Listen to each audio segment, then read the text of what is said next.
Hi, imagine why Saoirse ansha Támuid na Cloughaneely, the stone of McNeely, here in Cloughaneely, near Falcarragh, in County Donegal, Ireland.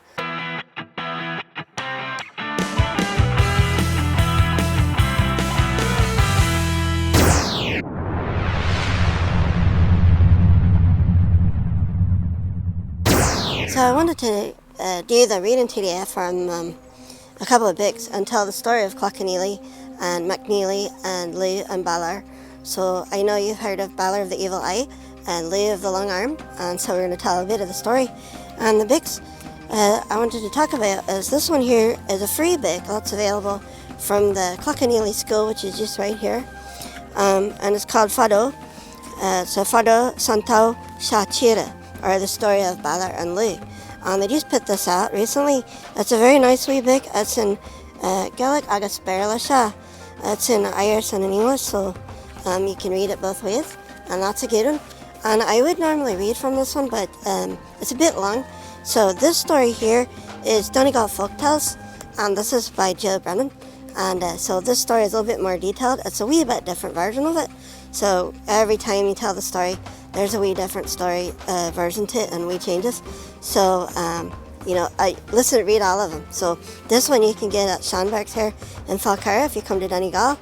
I don't think it's available online. This one you can get online, but I'm not sure. I think you can definitely get it from the Kenny's bookstore and places like Shanberg's here. Let me mention this. This is the Clough. The Clough. That means stone in Irish. So that's the Cloughaneely. So that means it's quartz. So it's a quartz stone. And you can see that it's up about 16 feet. So the reason that it's up is back in 1774, a little bit before the American Revolution, Ulfert, who's a Dutch immigrant during the plantation era, he owned the property over at Ballyconnell, or Ballyconnell Estate, which is over that way. And so he put the Cloughaneely up on this pedestal here back in 1774, and it's been up there ever since, so that's why it's there. So Shabagan din Scal Cloughaneely as Gaelic. Fado, Tiver and Chankash, V Balor Inarhi ar Hori. Tige Balor no Scannánaithe ar Shikar, Garashe Abata Redi a Roilana Il, Garaj Balor Bo, and Glas Cavan, or Dromnatinney ar Hirmur, Hui McNeelu, Nunyar Nabo, a Cartier Jolchas, Dynasty, Donach Murphy, Ein Dine, Balor no Scannánaithe, Ach and Darwa Ein.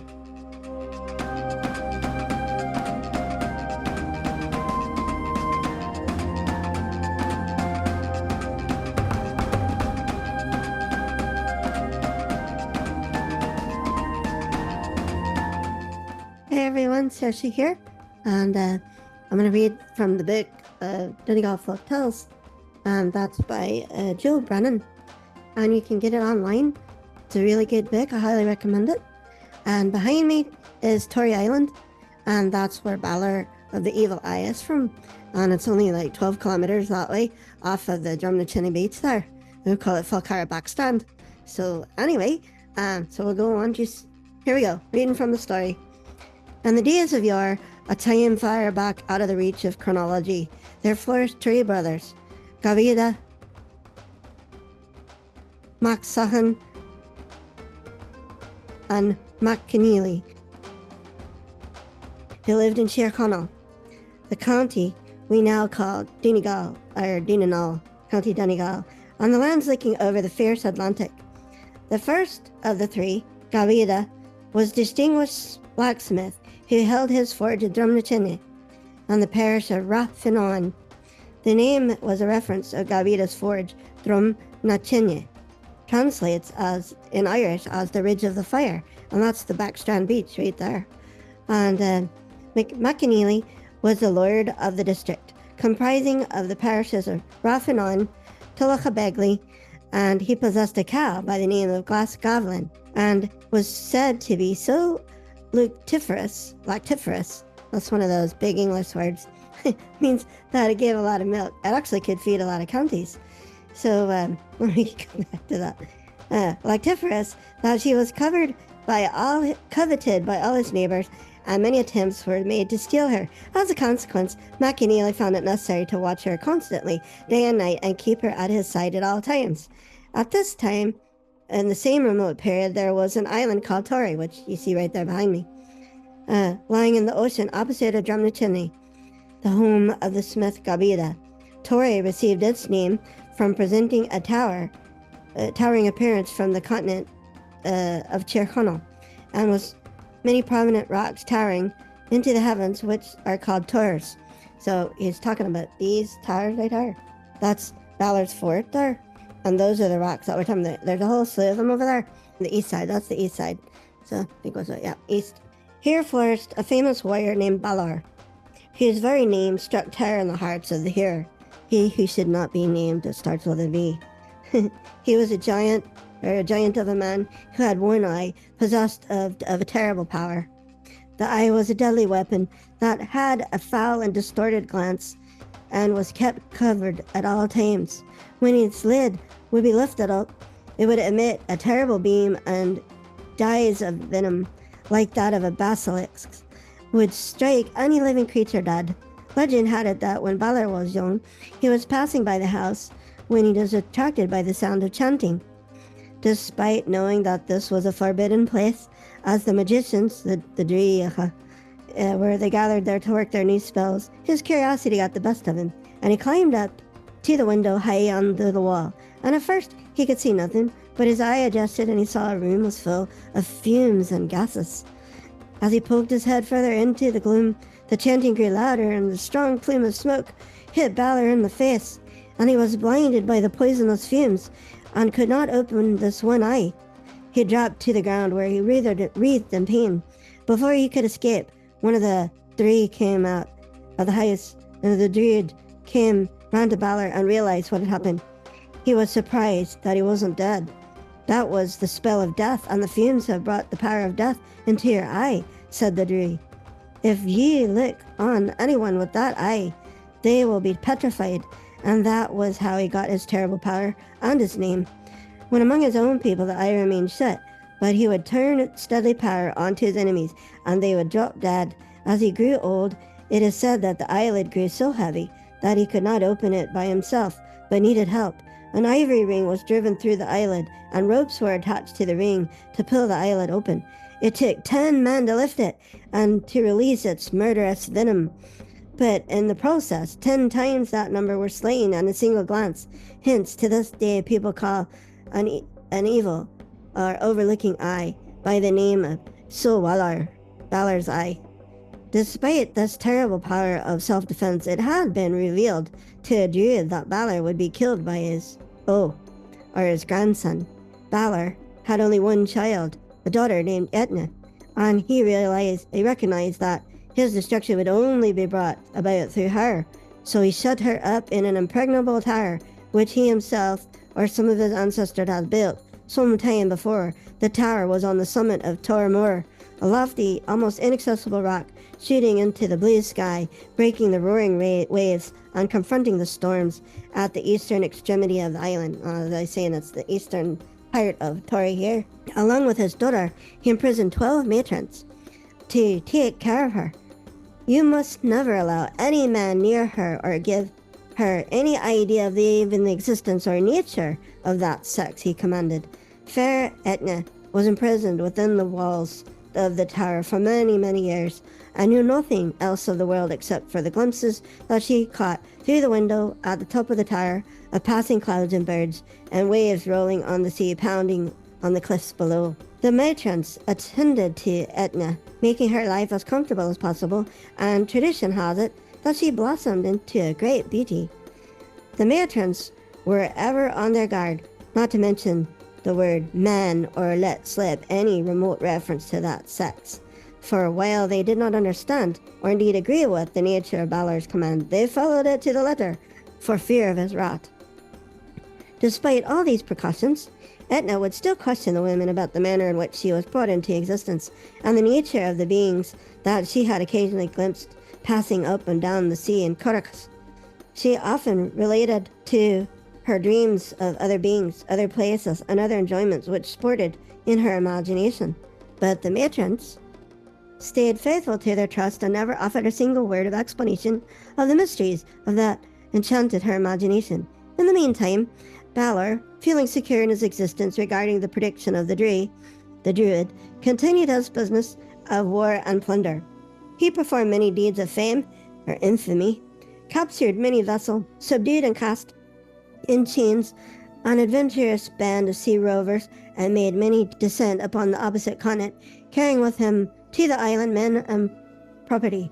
But despite all his victories, his ambitions could not be satisfied until he should get possession of that most valuable cow, the Gleann. Therefore, he directed all his powers, stratagem, towards his goal. And one day, Cloughaneely, the chief of the land opposite of Tory, and the owner of the prized cow, Gleann, went to visit his brother's forge in Dromnatinney to have some swords made. He led the cow by the halter, which he constantly held in his own hand by day and by which she was tied at night to keep her from the scheming hands. When he arrived at the forge, he entrusted her to the care of his other brother, Falcarragh, and who was also there on business connected with war. Keep your hand fast on that halter, for ye know how precious she is to me, and how many would love to take her away, he said, while I go within to watch the shaping and stealing of my sword. Do you take me for a fool, brother? He asked. I will protect her like my own. Falcarragh lay back against a tree, enjoying the sun high in the sky, while he was cooled by a breeze wafting off of the sea. Balor, who was ever watchful for a chance to steal away the cow, saw an opportunity to fulfill his desire. He turned himself into a fair, buckaroo, red-headed boy and made his way innocently to where Falcarragh lay resting with his firm grip on the cow. Are you getting a sword made too? He asked. I am, said Falcarragh.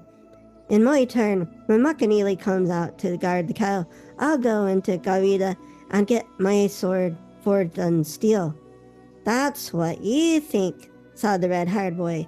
I heard them talking in there at the furnace, and they are using all their steel for their own swords to make heavier weapons, and you'll have none. Of course that did the trick. Falcarragh jumped to his feet and, enraged, stuffed the halter into the red-haired boy's hand. Take hold of this, my red-headed friend, and you'll see how soon I'll change their minds.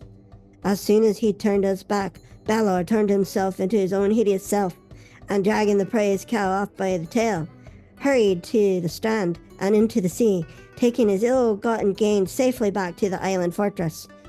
The place where he dragged the cow into the sea became known as Port nGaeltacht, the harbour of the glass, or the green cow, or the grey cow, to commemorate the deeds of the day. When Cloughaneely's brother entered the forge, ranting and raving, he knew immediately that Falcarragh had been tricked.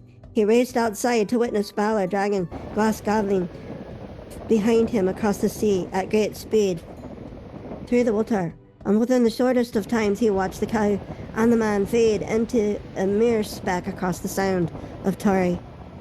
It was Cloughaneely's turn to be angry now, and he turned his rage on his brother. How could you be such an idiot and be so stupid as to be tricked so easily? He ranted. I gave her into your trust because I thought you had the sense to see such scantily concealed trickery. Falcarragh realized the error he had made and suffered a few boxes on the head from his brother without complaint, which probably helped avoid a major falling out among the brothers. Cloughaneely wandered about for several hours, distracted by his passions, and it was not to be consoled in any way for his loss. But rant and rave as he might, the fact that he had lost the cow was gone. It was a terrible blow. Eventually, the brothers were able to persuade him to consider what could be done to recover the glass. With his passions vented, he went to see a druid who lived in the area. He'll never recover the cow as long as Balor is living, for he will be ready with his deadly basilic's eye, and will petrify any man that could venture near her, said the druid. Cloughaneely wasn't to be thwarted in his efforts to recover his cow, so he went to Byrog of the Slivcha, the Lananshi, who undertook to aid him into bringing about Balor's destruction.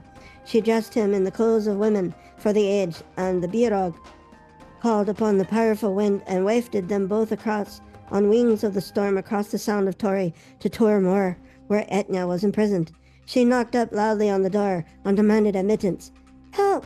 Please help us! My companion is a noble lady whom I rescued from the cruel hands of a tyrant who had attempted to carry her off by force from the protection of her people," said Bíreoga. Despite Balor's wish not to admit strangers, the matrons did not want to refuse help to another woman in distress. They also sensed the great power at the hands of Bíreoga, so they let her and her companion in. As soon as they were inside the tower, Bíreoga cast another spell, a pishog, and put them and all the matrons to sleep. McAneely cast aside his women's clothes and made his way to the top of the tower to find Eithne. He found her, staring out at the stars with the sadness cast about her. She was the most beautiful woman he had ever laid eyes on, and when she turned, she beheld the figure that was familiar to her from her dreams and thought about her imaginings all day long, a face that she loved dearly. Declaring their love for each other, they instantly fell in love. Of course, they embraced with delight. They lay down together that night, and when Bíreoga wafted McAneely on an enchanted wind the next morning to Dromnatinney, Eithne was with child, the grandson of Balor. Eithne was devastated. The next day, when McAneely was gone and her grief wasn't helped by the fact that the maidens tried to convince her that all that had happened that night was a dream, or a dream of a dream. Despite this fact, they told her to mention nothing of it to Balor. And so things continued until the day that Eithne gave birth to 3 sons. When Balor learned the birth, he was furious and filled with dread, and he recalled the Dree's prophecy, and he ordered that the 3 boys be taken from their mother and drowned.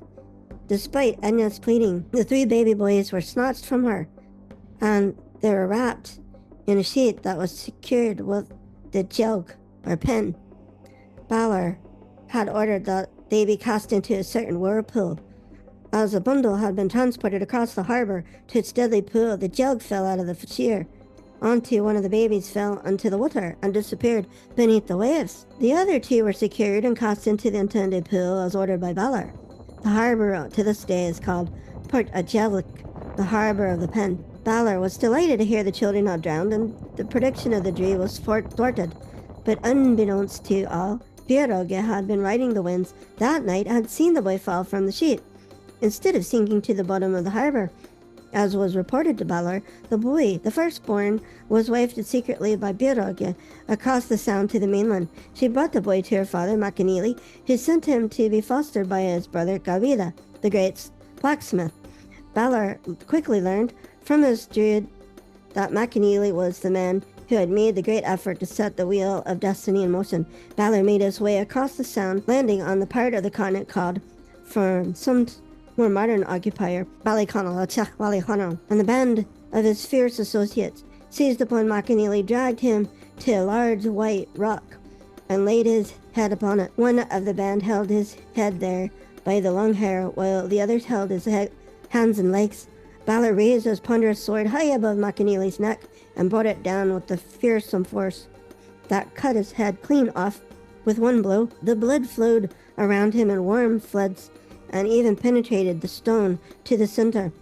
The stone with its red veins still attests to the story and gives its name to the location of this deadly affair, Cloughaneely. The boy was brought up by his uncle Gobha's trade, which then ranked among the learned professions, and was deemed of such much importance that Brigid, the goddess of the poets, thought it not beneath her dignity to preside over the smiths also.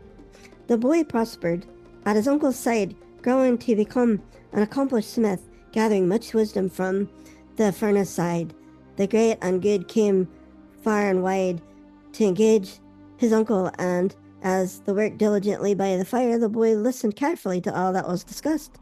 It was often he who heard of the deeds of Balor, and believing he had baffled the fates by drowning the 3 baby boys, ventured forth into the mainland carrying on his misdeeds without fear of opposition.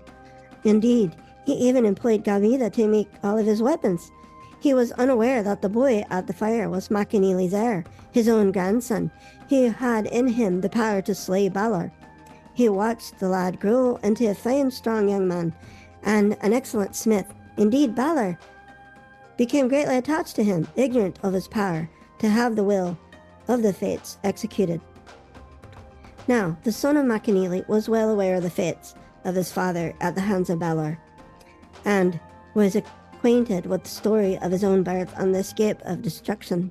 He was often observed indulging in gloomy fits of despondency, frequently visiting the blood-stained stone Cloughaneely, to return from it with a furrowed brow, which nothing could smooth. One day, Balor came to the forge when Gobha was away on some private business, so all the work on that day was to be executed by his young foster son. In the course of the day, Balor happened to mention with great pride his conquest of Cloughaneely. The furrows on the boy's brow deepened as Balor continued to boast about his killing and looting. Suddenly, the boy grabbed a glowing rod from the furnace and thrust it through the basilic's eye of Balor and out through the other side of his head. In one swoop, he had avenged his father, slain his grandfather, and executed the decree of the fates, which nothing could avert. Some accounts claim that this took place in nGaeltacht, the Bloody Foreland, but others who place the death of Balor at Dromnatinney account for the name nGaeltacht by making the scene of the bloody battle between the Irish and the Danes. However, tradition errs as to the place of Balor's death, for it is recorded in the mythological cycle that he was killed by his grandson Lugh in the Battle of Moyntura, when the Tuatha de Danann defeated the Fomorians, of whom Balor was the king. Lugh then became Ardri of Erin, or the High King of Ireland. So, I've also heard the story that the battle took place in Glen, so that's the Poison Glen, which is on the other side of the Derry Mountains, behind me, well, in the picture here. It's behind me this way, but yeah, what's the background there? So, anyway, it's south of where we are now at Dromnatinney. So, anyway, so that's why the Poison Glen has its name, because the poison eye bled all over the glen there. Of course, there's other stories about the name there too. So, anyway, that's the story from Donegal Folktales by Joe Brennan. It's very good. Some big words, but a lot of good place names. Hope you enjoyed it. Scannánaithe, Scannánaithe.